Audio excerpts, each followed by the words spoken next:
की बस्ती में तेरे बाद ऐसी वीरानी है कि आवाजें भी लौट जाती है। वो मुस्कुराहट जो कभी पहचान थी अब चेहरे पर वो जगती है। हमने माना कि जुदाई लिखी थी मगर इतनी तवील न सोचा था। रातें अब आराम नहीं बल्कि सवेरे दिल लेकर आती ही है।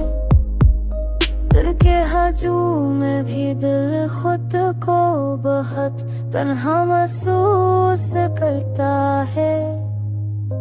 एक लम्हा तेरी खरबत का पूरी जिंदगी पर भारी पड़ गया।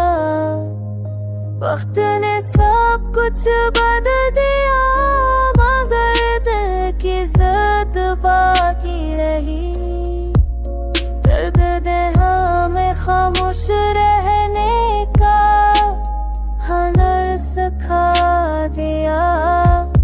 हर आंसू दिल के अंदर थी कहानी सना देता है।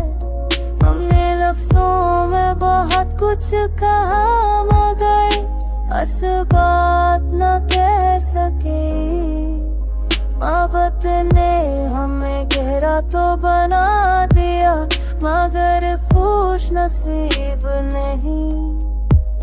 और अब हम बस खुद को संभालने में लगे हैं।